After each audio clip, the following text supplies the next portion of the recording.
Welcome back to another episode of the Fall Ball Fellas. Today we are absent Hunter. Had a little bit too crazy of a weekend, so me and Phil, our college ball specialist, we're going to dive into some matchups that happened this past weekend. Obviously, we're going to go through our 5 picks from this weekend, break down a few of those games. Phil, what's your biggest story coming out of week 3 of college football? Tennessee and Georgia both passed the eye test. I thought it was a great game, and just watching them, they both look like top 10 teams and potential playoff teams. That's what I gathered out of that game and this weekend, really. Okay. Are we a little bit worried about their defenses, or we think their offenses are the thing to take away from this game? Think a mixture of both, but I think if we put them up against anybody else, I think they both have top 25 defenses, maybe not top 10 or top 5, maybe. And Yeah. their offenses are better than I think people expected them to be fair, because no one knew what Aguilar was going to be as Tennessee's quarterback, and I think everybody can now collectively say they upgraded at quarterback, Mhm. at least in that system. And then I think Gunnar Stockton has exceeded expectations so far for Georgia. So Yeah. I think this was a real weak wake up call from either team because they had easier starts. I mean, the best team either one of them played was Syracuse, who I guess they're okay, not too great of an ACC team, but yeah, for this first game being in Knoxville at Neyland Stadium, really good, entertaining game, very back and forth, and we talked about this beforehand. Tennessee had Georgia on the ropes, needed one fourth down stop to win that game, and even though they gave up that 8-point lead, their kicker had a 42-yard field goal to seal the game as time expired. He misses it. He then hits the same exact kick in overtime, and then they can't stop Georgia on that ensuing drive in overtime. yeah, no, like I said, biggest takeaway, they both passed the eye test to me. Tennessee really had Georgia dead to rights, literally a field goal away. That the kicker has proven he can make because he made it 5 minutes later in overtime, in real time. Um, yeah, that's my biggest takeaway and probably the best game of the weekend for me, anyways. But I was impressed with a couple other things. I was impressed with Miami handling South Florida the way they handled them, not just that they won. Um, Miami, Mm-hmm. I think we might be able to say the U's back. I don't know how many times we've said that, but Carson Beck has looked very good this year. Yeah. I'm going to say one last thing about that Tennessee game before we switch it up. I wanted to clarify, or not even clarify, but Gunnar Stockton did look really good, and Hmm. they surrounded him with talent. Last year, they didn't really have anyone outside of gadget guys surrounding him at the wide receiver room, and their running game really didn't get going. And you'll be able to tell me a little bit better. I know it's a guy from USC that transferred. I'm blanking on the Zachariah name right now. Branch. Yes, Zachariah Branch. he's an absolute stud. I saw him take a screen pass like 40 or 50 yards He yesterday. runs like a And got 4.2. Yeah, he's insanely fast. yeah, and that Georgia offense, they haven't overcomplicated things. He didn't really have to, I'll use the term push the ball down the field like Tennessee tends to do with their veer and shoot type of offense. They have a lot of nice little screen passes getting their athletic guys the ball, and it really worked for them. And then to comment, there's not really much to take away from the game outside of Miami. It does seem to be back. Carson Beck is fitting their system. And for a team that lost all of their wide receivers and talent guys, um, they're really making plays, and their defense looks scary. Yeah. Uh, I will say that I don't know. Miami's going to have all of the hype right now, but a couple of they beat Notre Dame to start the year, right? Got it off to the right. I don't know if Notre Dame's good. I truly don't. They might be good. I guess that's the wrong terminology. I don't know if Notre Dame should have ever been in the top 10. Yeah. And at the end of the season, Miami's probably going to go, like 11-1 in the ACC, whatever, and they're going to look back and be like, oh, they had a top 5 win against Notre Dame, or top whatever it was, top 6, top 7. But if Notre Dame ends outside the top 25, should it really count as a top 10 win? I mean, really? I don't know. That's the age-old debate, right? But we'll see. Yeah, I'm one of the I don't know if this is an older or newer way of thinking. It's not a top 10 win in my opinion if the team finishes outside the top 25. Like Florida State, that Georgia Tech got a top 10 win last season. It was a Florida State team that ended up 2-10. That should not count as a top 10 win, Agree. especially off preseason expectations when they haven't proven anything on the field. Now, the one stipulation I'll make with that, and you said outside the top 25, totally makes sense. But I know some people who are like, oh, you beat a top 10 team, but then the next week they're 14th. Well, yeah, because we beat them. Like, that should still count as a top 10 win. Yes, right? yeah, absolutely. Okay.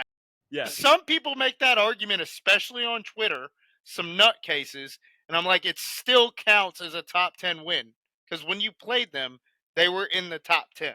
Yes, yeah, and you were the ones that knocked them out of the top 10. Exactly. Spot on.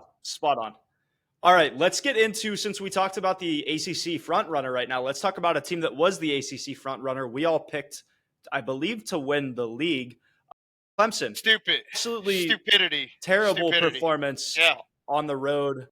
Cade Klubnik, that costly fumble in the first half. They made the game interesting late, and then Georgia Tech did that kind of scramble drill at the end, kicked the game-winning field goal. I got to say one thing. Haynes King is an absolute stud. I love watching the dude play. He's going to get hurt, and I know he missed their second game because of the beating he takes. So many quarterback runs. That dude gets hit 25 to 30 times as a quarterback a game, and he just takes a beating, and this might bite Georgia Tech in the butt at some point, but they got the win. I will say, as bad as it was for me to pick Clemson as the winner, I believe I picked Georgia Tech as the dark horse, and that's looking rather good at the moment. So, I don't know. You're right about Haynes King. He takes too many hits at some point, especially against the lesser opponents. Maybe we don't let him take 20 hits. I get it if you need him in a top 15 matchup. Totally understand. But Georgia Tech's good enough to play some of those lower level ACC teams and keep him healthy, is what I'm trying to say. So they need to work out some game planning stuff, in my opinion. He's not going to last the season the way it is. That's all I'm going to say. If I'm not mistaken, I believe they did give him off last week, and I don't think I saw them on the schedule this week. So it makes sense. You run the dude a crap ton. You go into the bye. He gets time to rest up 2 weeks. Don't know who their next opponent is off the top of my head.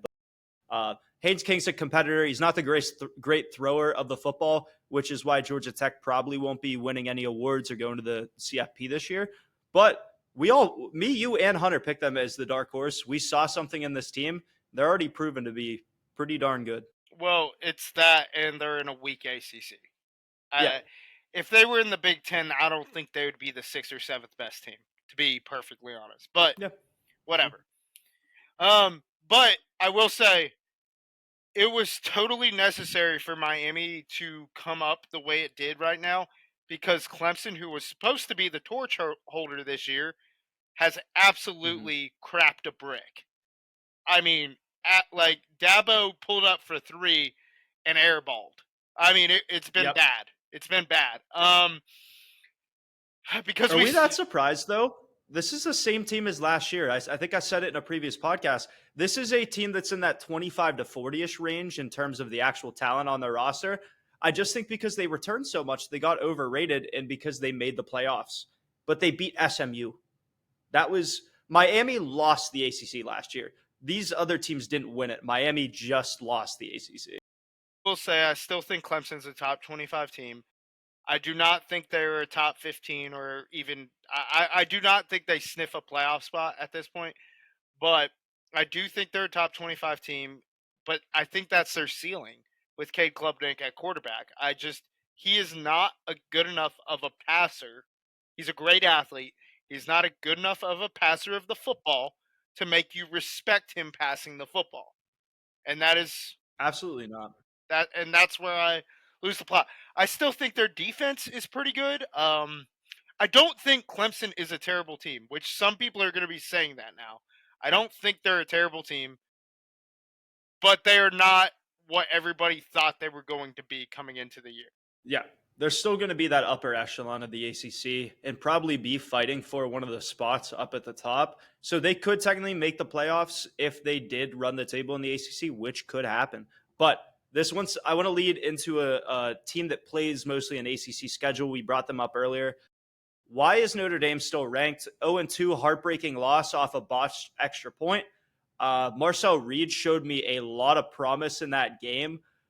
I think his name was like Craver, had like 200 yards receiving for A&M. Really explosive game Yeah. in general. I stayed up real late to watch this. Barn burner. A&M returned a kickoff. It got called back on a holding, and they scored on a 4th and goal. Basically, with 13 seconds left in the game to win it.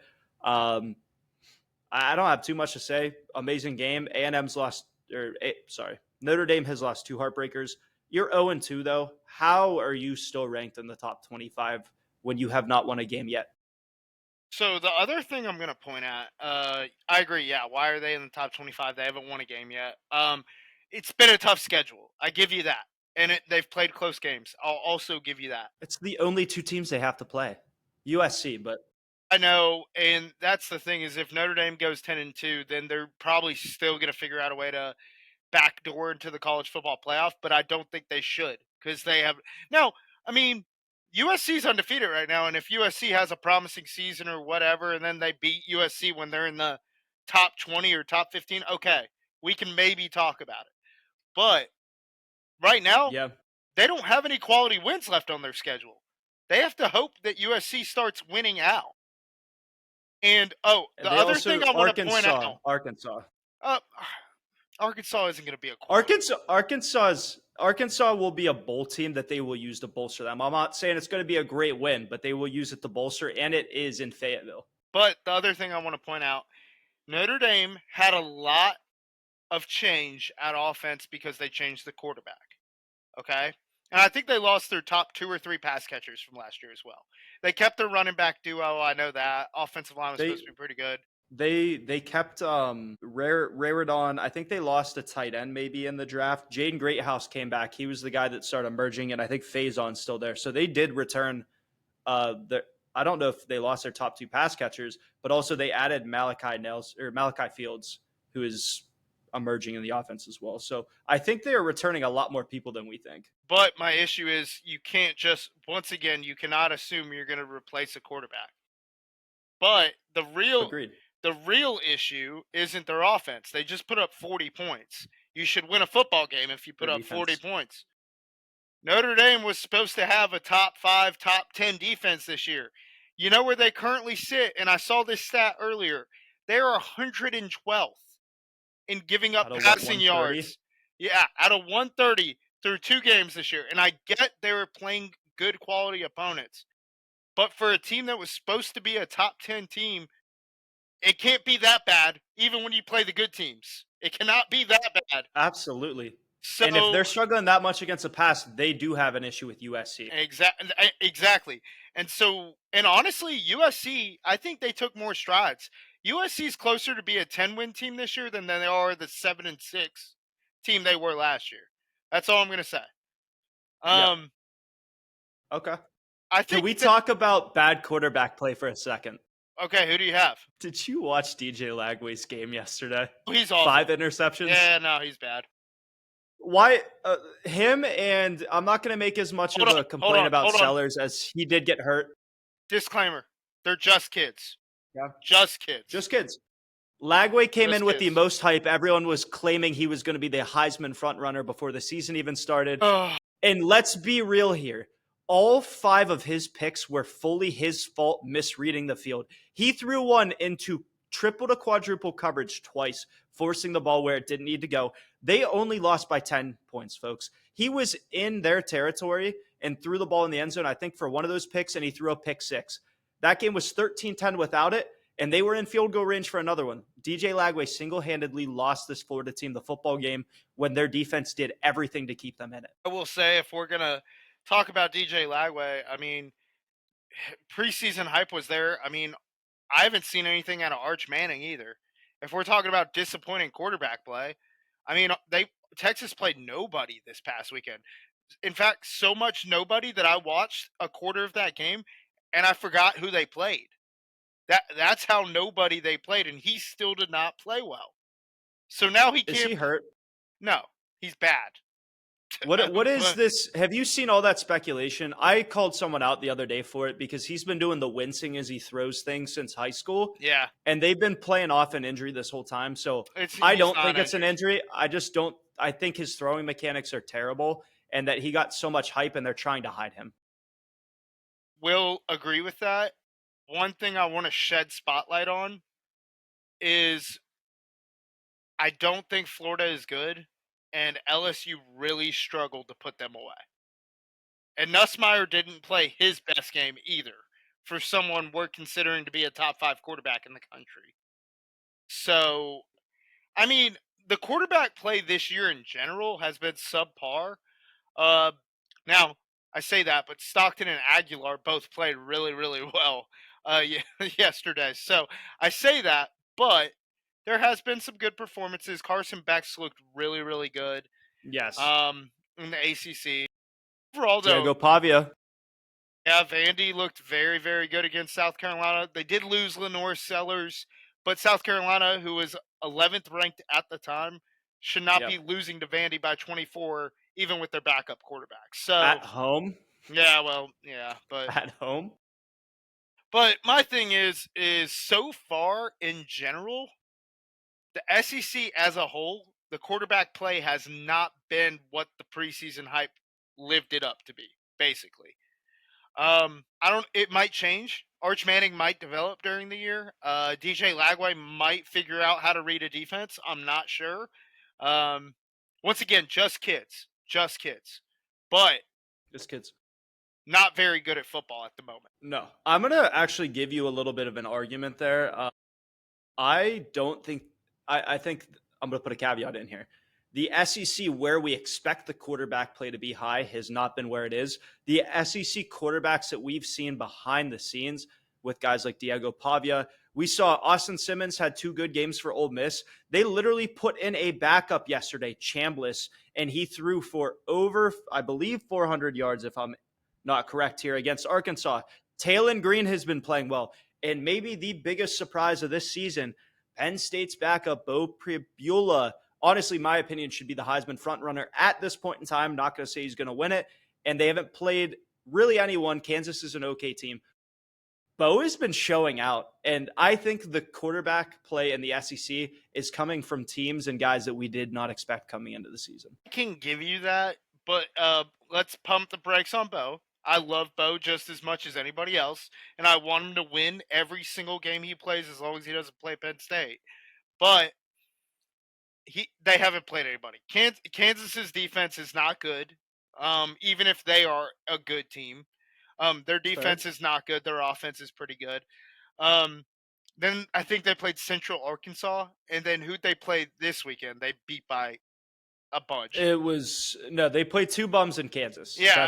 Okay. So my far. point is his stats are inflated. He's played very, very well. Don't get me wrong. He's played very, very well. Stats are inflated. He hasn't played a real defense yet. So let's see what he does when he plays somebody with a real defense. That's all I'm going to say. I hope he shows out. I'm willing to accept that. I'm not cheering against Bo. Yeah, I think he will. This system looks it fits him really, really well, this Missouri system. So, well, talking about systems, though, Ole Miss can put anybody at quarterback and throw for 400 yards. I mean that. That's true. Lane Kiffin they've been doing that for a little people bit. open every play. They did that a while back. So shame that Trey Wallace has been showing out, but also people are like, oh, look at him go. It's just because he plays a run and gun type of offense. Penn State's not a team that's going to throw for 350, 400 in a game because we're not going to get in shootouts where we have to score 45 points typically. There's a name that I'm thinking of. It was Ole Miss's quarterback like probably 4 or 5 years ago before Jackson Dart. He ended up getting drafted. Matt Corral. Yep, because they had him who honestly not a great thrower of the football, but he was throwing for 300 plus every single game. Kiffin's really good at scheming that stuff up. Now, we can talk about, I guess, system quarterbacks. Obviously, a lot of these guys have went on to the NFL, but guys like Mac Jones, dude, I'm just blanking on names, but old Alabama quarterback McElroy back in the day. AJ Ty McCarron. Simpson looks solid. McCarron as well. Ty Simpson looked really, really good this weekend, and Wisconsin's probably a bottom 4 Big Ten team, so I'm not going to give it that much credit. Yeah. But Ryan Williams showed out and made a couple of huge plays. He also And had 2 drops that yes, he's got to be yeah, consistent. I'm being yeah, real. I'm being real. I agree. I agree. But I do think I'm now attesting that week 1 result to Florida State being good. I turned my head to Alabama really, really fast because I was like, oh, you lost to Florida State. They went 2-10 last year. And I attested that to Alabama being bad rather than Florida State being good. And I kind of take that back a little bit. I do think this Alabama team, with what I'm seeing and their defensive prowess, I do think they're a top 3 team in the SEC. I don't know why Texas is still number 2 in terms of betting and everything when we haven't seen their quarterback play a singular good game. But it should be Georgia because they already kind of have a jump, LSU, and I think Bama is that definitive 3rd best team right now in the SEC. I think no shot. I think Alabama's the 5th or 6th best team. The Wisconsin game didn't. Who are you putting in front? Well, first of all, Wisconsin game did not sway me in the slightest. I do not put stock into Wisconsin, and I haven't in a long time. No, dude, Georgia. I would honestly, at this point, not in this order. I'm just naming teams I put in front of Alabama. I got you. Georgia, Tennessee. They're both on the same level. I mean, they played literally the closest game you're going to see all year, probably. I would now. I would agree with you. I would drop Texas. Texas wouldn't be in my top 4 in the SEC, at least not with how they're playing. I'd put Texas A&M and Ole Miss in front of Alabama right now. Alabama would be my 5th team. Yeah, I might take Alabama in this game against Georgia in 2 weeks. I'm taking Bama against Georgia. You know what? You want to know what's going to stink is that's the same night as the whiteout game. I want to be able to watch both games simultaneously, which I might be able to at the bar. Because I will be at the whiteout. I will not be thinking about the Alabama-Georgia game at all. I know you won't. I'll be so worried. I'll be so worried about Penn State getting the win against Oregon, which honestly, both of those teams took care of business this weekend. Yep. It's a shame that Oregon got dropped down to 6, so now this probably will not be a top 5 matchup, which it doesn't stinks matter a little bit. Yeah. Hey, top 10. As a quality, it's still going to count as a quality win if Penn State pulls it off. Yep. All right. I had something to bring up too before we get into anything else, and you can bring up any topics you want to. We did have our first 2 coach firings this morning. Yeah, it's a little bit early for me. I agree that they're doing a bad job, but it's a little bit early. Like, what are you going to do for if you were going to fire him in week 3 now, week 4, you should have fired him before the season. That's my thing. Yeah. I don't know. I'm cool with the Brent Pry firing has been long overdue. He probably should have gotten fired at the end of last season. He's been terrible. Yeah. Unfortunately. And then the UCLA firing with them losing to New Mexico Friday night. What in the world? Nico made the worst decision he possibly could instead of sticking with this Tennessee team. Tennessee's really happy about his decision because they got a quarterback that fits their system better and is probably going to be better off without him. But Nico, you went to UCLA, man, head coach, fired after 3 games, and it's genuinely not his fault. His defense is atrocious. He's not helping the situation, but that UCLA team is a dumpster. I actually looked at UCLA's schedule after that loss to New Mexico. I don't know if they win a game. They might not. I'm being so serious. And I'm not trying to, kick a team while they're down, but I don't know if they win a game. They are bad defensively. Kick them while they're down. I mean, they're terrible. They're just kids, though. They're just kids. No, I mean, it's a good point. We all thought UCLA would be better than this. We didn't think UCLA was going to be competing for a national title or anything. But we thought they had a chance at a winning record. And after 3 games, we don't think they have a chance anymore. So Penn State is going to beat them by 45 to 50 points. I don't know what Penn State's going to do anymore because we have proven that we will play a vanilla game plan against lesser opponents until it is as long as our players stay safe. Franklin does not care. He does not. Not against I don't like all teams. I don't like all the people that freak out about it that we're not up 40-0 in the first quarter. If you look at the play calls, it's a jet sweep. This last game, it was a jet sweep with Pena. Mm-hmm. It was some play action slide or bootleg with Aller to get it to our tight end or something quick. Or it was an inside zone. Those were like the only 3 plays we were doing. We had a couple of comeback routes on the side off play actions as well. He's running the most vanilla thing possible, as you just said.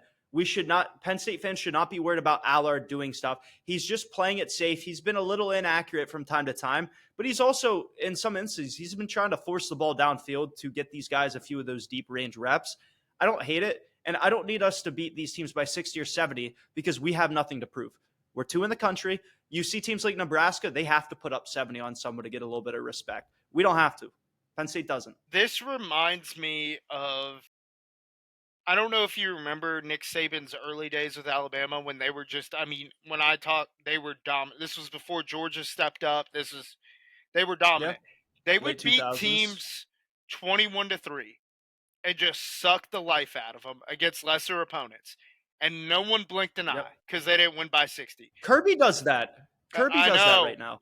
I know Georgia just beat Austin Peay by 22 last week. So, like, my whole thing is, and I'm not going to get too far into it, I guarantee you have not seen a quarter of Penn State's offensive playbook yet.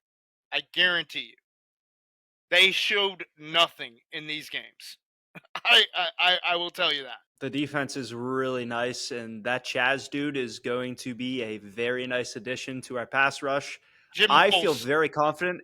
Yeah, I feel so confident in that Oregon game. I'm not going to lie. People are like, look at them. Okay, Oregon's offense is based off of explosive plays. They lost one of their best wide receivers.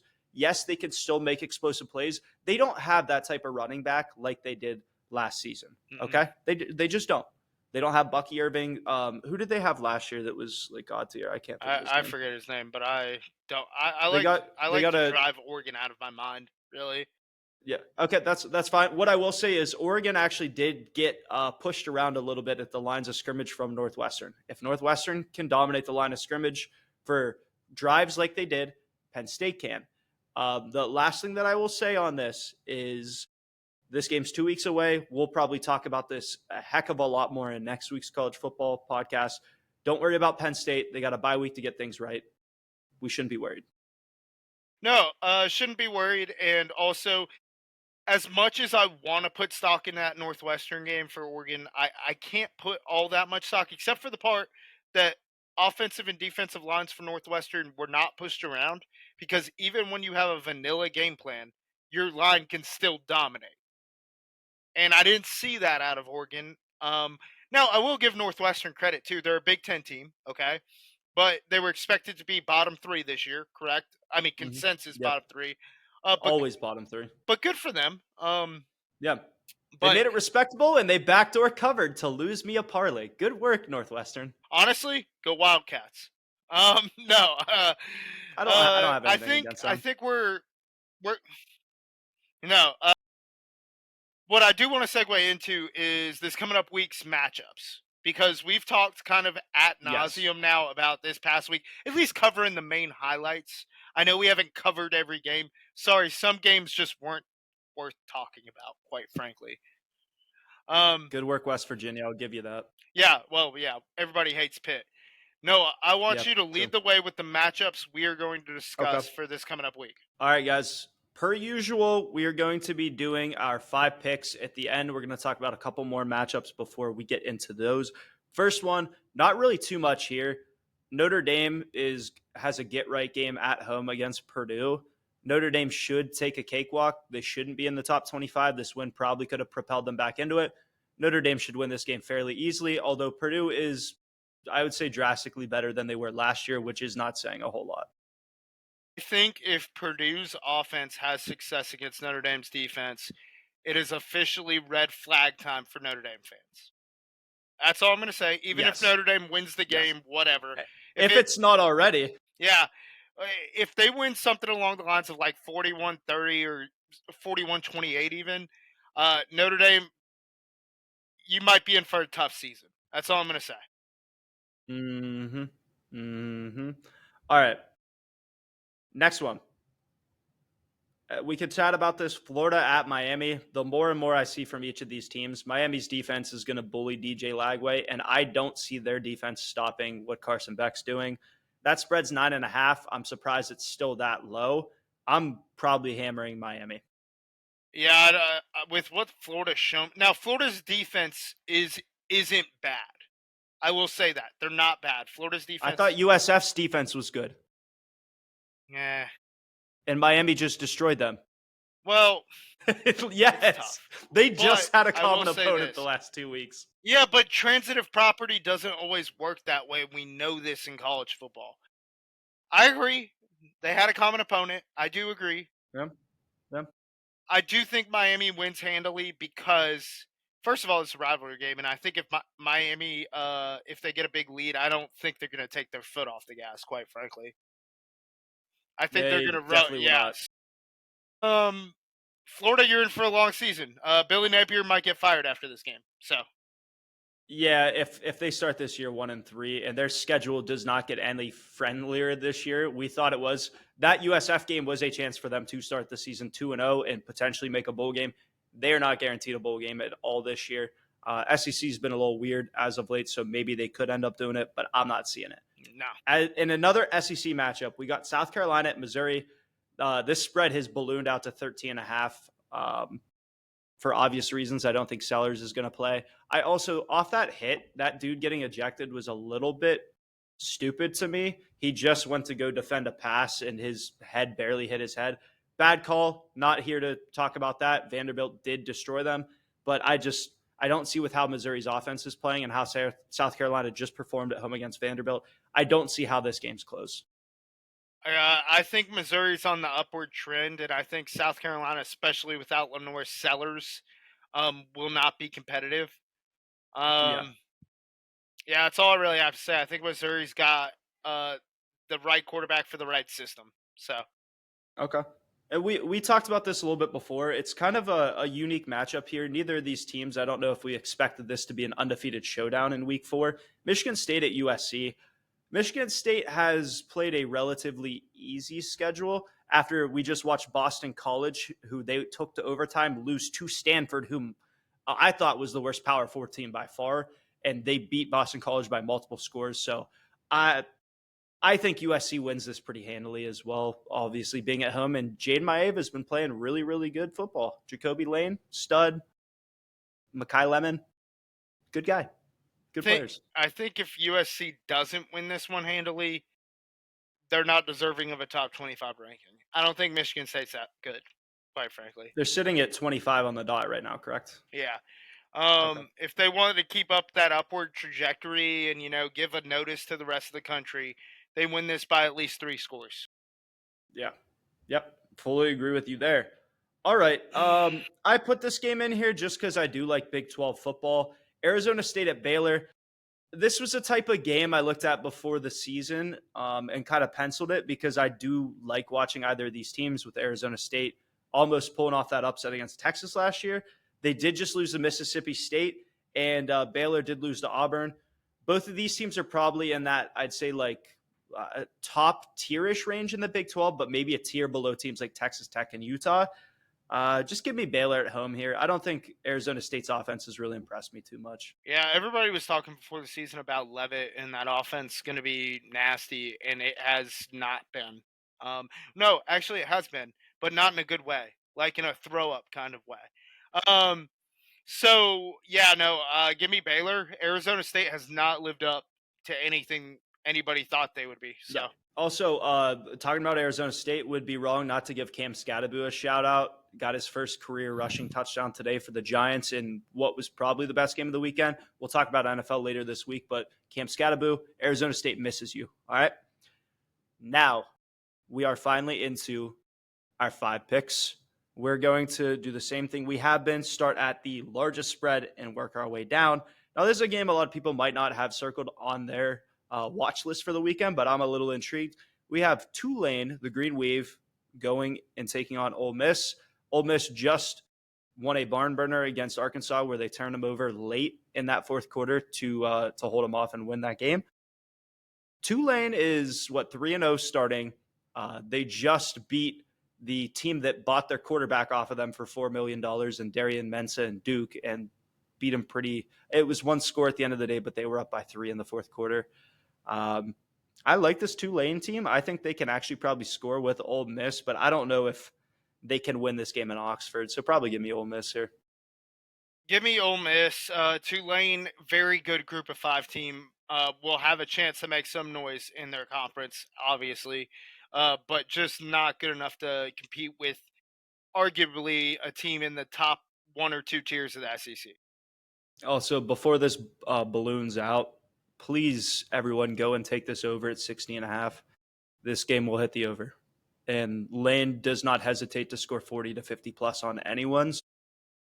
Tulane can score 15 to 20. All right. Go bet that over right now before it goes out to 65.5. It is at 60.5 right now. Next game, we have what's this next spread? Auburn playing at Oklahoma. Now, we have a little bit of a fun story here. Auburn's quarterback, Jackson Arnold, started his career at the University of Oklahoma, dramatically underperformed for them. So he is now seeing his replacement, and he is playing on the team that paid him some money, gave him a nice check. Give me Money Mateer and the Sooners here playing at home. I don't think Jackson Arnold can really throw the football around that good. I think Michigan's a better team than Auburn, and if Oklahoma can beat Michigan, I think they will beat Auburn. Sooner. I'm taking all the favorites, and I don't know if I like that at all right now. I just want to pause on everything because I took all of the underdogs this week, Yeah, and I really should have had a winning record if Tennessee makes a field goal. That's all I'm gonna that's say. true. I mean, You guys taking South saying. Florida that was rough. That was well. First of all, I just didn't want to take Miami. That was Sometimes bad. your feelings get involved. Yeah. Sometimes your feelings get involved. That's all. I also said I was hammering plus 17.5 because I felt like it was a disrespectful spread. I think it was a disrespectful spread, but they ended up getting it more than correct. Yeah, 100%. That's when Vegas knows more than you. Basically, is the ultimate goal there. Yeah. They definitely have a few more analytics working on their side than I do. Our third matchup, we have potentially the one I think I actually want to watch the most, and it's going to be Illinois at Indiana. This is somehow a 4.5 point spread for Indiana, although I don't think they're 4.5 points better. This is where I will go against the grain, and I will take Illinois. I really, really like Luke Altmaier and that team in general, and watching them. I think they will win the lines of scrimmage. I just don't think. Do you think it's going to be that tough of a place to play in the what is it, Bloomfield? What is it? Where do they play? Bloomington. Yeah, something with blue. I was thinking of Bloomsburg, Pennsylvania for some reason. Bloomington. I thought you were gonna say something like Bloomingdale. Blooming Onion. I was like, this kid Bloomington. Bloomingdale. I want to do this for the late great Lee Corso. Not so fast, my friend. Indiana is gonna take this one in Bloomington and be a big believer in Fernando Mendoza. Okay. He's gonna do the job. Now, you could have. Hey, we are a family-friendly podcast now. I think I don't know if this is PC, but you could have said "not so fast, midget." No, chill out. Is that not PC in 2025? I have no idea. Probably not. Probably not. Hey, I'm quoting someone else. I'm not saying it myself. Yeah. All right. We are now going to our fourth matchup. This is a top of the Big 12 as it currently stands. Texas Tech at Utah. Utah really underperformed against Wyoming this past weekend, but I think they were just trying to get out. And Texas Tech, I thought Oregon State was going to be better, but no. And Texas Tech kind of put them in their place early and often in that game. I'm going to take the team that spent millions of dollars on their roster and is spending like an SEC and Big Ten team. Give me Texas Tech for the upset here. Give me the team I picked to win the Big 12, Texas Tech. So there you go. I thought you picked Kansas State. Yeah, that was stupid. That was a while ago. Hey.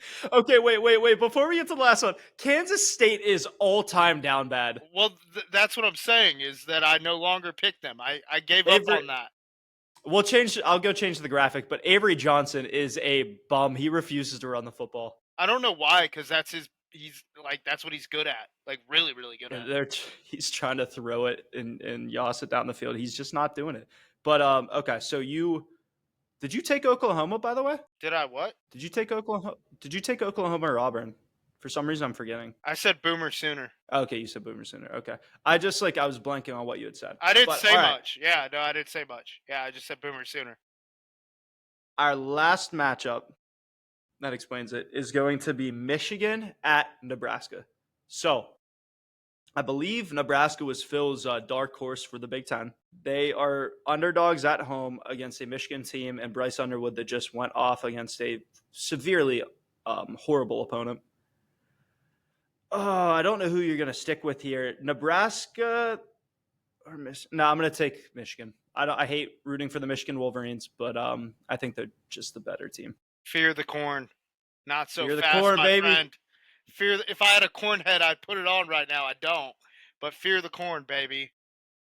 Yeah, that's one that I think is just going to be an entertaining game to watch. Probably low scoring, you think, or Yeah. I think probably relatively low scoring. I think the winner's in the 30s. Let me put it that way. Winner's in the 30s. It might be 31, but right. Winner's in the 30s. Before we end the podcast today, and yes, Hunter will be back in our NFL episode because there was a ton to happen today. We still have to see what happens Sunday night and Monday night for the games. Phil, question I'm going to leave you off with here. Who would you say is the most dominant team in college football right now? You can take dominant however you want to. I want to hear your answer. I'm going to give mine real quick. We'll kind of compare. Most dominant team? Who has been the most dominant through 3.5 weeks since week 0? 3.5 weeks. Most dominant team. Sorry, you put me on the spot. Yeah, that's fine. I'm going to say most dominant has also been my most impressive team that I didn't expect to be this impressive. Miami, actually. I will say that. That's how I'm going to take the definition of dominant. I know they didn't beat Notre Dame by 40, but they just put a South Florida team in the dirt that beat 2 ranked teams. I think they're a very good football team. I think they are going to be top 10 at the end of the year, which I thought at the preseason, I think when we were talking about preseason bowls, I said I didn't like where Miami was ranked. I'm eating all of my words right now. So you really are. Yeah, so hand up. When you get it wrong, you get it wrong. Hand up. I got it wrong. There you go. Hey, this is a podcast of wonderful and awful takes. Yes. Simultaneously. That just happened to be a bad take. Yeah, very true. See, I have the same problem here because I'm going to go a little different than you. Miami is definitely in my top 2 to 3 of teams. A team that I've been pleasantly surprised by, and we mentioned them earlier, I'm going to say Oregon.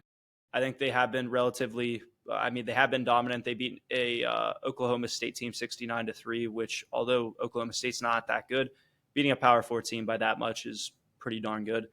And also, I just like what I've seen out of Dante Moore. I don't think we were really not that we weren't expecting this from the Oregon offense, but I just think that it's a step up. We were talking about them maybe taking a half step back. I don't really know if they're taking a half step back this season. Yeah, that's fair. Honestly, I don't think it's a bad take. Honestly. What I did want to do, this is actually a surprise for Noah too. He's going to be surprised right now. Ooh, I like surprises. We thought I was going to bring it back maybe next week, but I thought about it a lot during this episode. I'm bringing back Team of Destiny right now. I'm going to give you just a heads up. I'm going to give you for Team of Destiny and also probably for our picks, we're going to get some nice music leading into it. All right? Oh, yeah, absolutely. But I want to give everybody who I am going to be riding this season right now. Just an inside scoop riding this season. Okay. Noah, do you have any guesses? Because, hold on. I'll give you the requirements. They can't have started the season in the top 25. And I have to legit think they can make the college football playoff by the end of the year. Those are the 2 requirements. Can I ask one hint? Are they in the top 25 currently? Yes. No. No. They're not. Okay. Sorry. Bad. Okay. I wanted them in the top 25. They're not in the top 25. So, oh my God, you did just tell me this. Who is this? Wait, let me look because we just had this conversation. We literally that's why I asked you, honestly. I thought you were going to be able to pop this off. And No, you do know. I'm blanking because I know how far down they are. We literally just talked about this, guys, and this is embarrassing that I'm not remembering this. Oh no, yeah, we did just we did just talk about them. Okay, I'm correct. Yes. Give it to me, Phil. Fear the corn. Nebraska. is the team. I actually ordered a corn head on Amazon. I will have it before the end of the season, and I will put it on my head. Fear the corn. Did you actually? Yes. Can you that that's actually hilarious. Well, Can you wear that after their wins? I'm gonna wear it to work tomorrow. Okay. I meant like you're gonna wear it for our episodes now, right? After a win? I'm literally gonna wear it 24/7. Okay, fair enough. Fear the corn. I'm excited to see this. This will get put on our social media pages. Also, guys, just a heads up, we did release the last episode with Hunter and I on YouTube. The full episode, if you want to watch us face to face, just like you will be right now. And I will also be posting this one to YouTube. Our full episodes will be going on there. Potentially, we might be just live uploading these episodes as we go in the future. But keep an eye out. I will be putting out more clips. We got one out last week on both TikTok, YouTube, and Instagram. Keep an eye out for those. Please follow us on TikTok and YouTube. Our follower count is super small right now, and we got to build that up. We're excited to put out short form if you guys want to see some of these smaller, engaging clips from our podcasts. Absolutely, guys. And you know what? Like us, put comments on everything, whatever you want. Reach out to us if you want to see a certain type of content. Um, but just enjoy the season, guys. Football season goes way too quick. Just take the time to enjoy the big games, even if your team's not playing. Enjoy wonderful plays. Don't let the refs make you too mad like they do pretty much every weekend for us. But just enjoy it, because guess what? It'll be gone, and then we're all going to be complaining about how we don't have football. Yeah, and then we have to watch the NBA. Yeah, Just which is kidding. a horrible problem. No one's watching the NBA. I guess college basketball comes after that. But yeah, the NBA is a horrible product. But once again, thanks, guys, for listening in. We love y'all. Peace. Peace.